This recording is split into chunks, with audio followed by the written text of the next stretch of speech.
ఒకప్పుడు మనకి భారతదేశంలో పాశ్చాత్యులు పాలించినప్పుడు వాళ్ళు ముందు సైకలాజికల్గా మనల్ని డిఫీట్ చేశారు. ఏమనంటే మీరు దేనికి పనికిరాని వారు, మీరు ఆటవిక నాగరికత, ప్రిమిటివ్, మీ ఋషులు ఇచ్చిన విద్యలు అన్ని అజ్ఞానాలు, అవి కేవలం అవే అట్టరెన్సెస్ ఆఫ్ ప్రిమిటివ్ పీపుల్, ఇలాంటివి రాసేశారండి వాళ్ళు. అవే చదివారు మన వాళ్ళు, అవే చదువుతున్నారు మన వాళ్ళు, అవే ఇక్కడ పిల్లలకు కూడా అందిస్తున్నారు. కనుక మనం పనికిరాని వాళ్ళ భావం మనకు ఉండిపోయింది. కానీ 19th సెంచరీలో ఒక ఫారినర్ వచ్చి మన మంత్రశాస్త్రం యంత్రశాస్త్రం చూసి అబ్బో ఇంత శక్తి ప్రపంచంలో దేనికి లేదని ఇంగ్లీష్లో అద్భుతమైన పుస్తకాలు రాశాడు. ఆయన పేరు జాన్ వుడ్రాఫ్.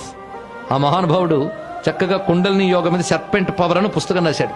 ఇది కాక వరుడ్ పవర్ అని మంత్రశాస్త్రం మీద పుస్తకం రాశాడు.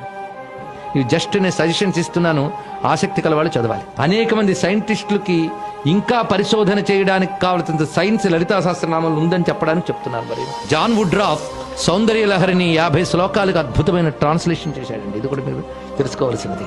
అమ్మవారు ఉపాసకుడు. నేను ఈ జాన్ వుడ్రాఫ్ ఫోటో ఎలా ఉంటుందో చూడాలని ముచ్చటపడ్డా. నాకు సరిగ్గా డలాస్లో ఒక ఆవిడ latest edition of John Woodroffe ఇచ్చారు పుస్తకం. తీస్తే అందులో వుడ్రాఫ్ ఫోటో ఉంది. ఎలా ఉన్నాడంటే భారతదేశంలో ఒక ఆలయం దగ్గర పంచె కట్టుకుని పైన ఉత్తరీయం వేసుకుని ధ్యానంలో ఉన్నాడు మహానుభావుడు. అది మీ పిల్లలకు చూపించండి, దేశానికి దండం పెట్టడం అప్పుడైనా నేర్చుకుంటారు వాళ్ళు.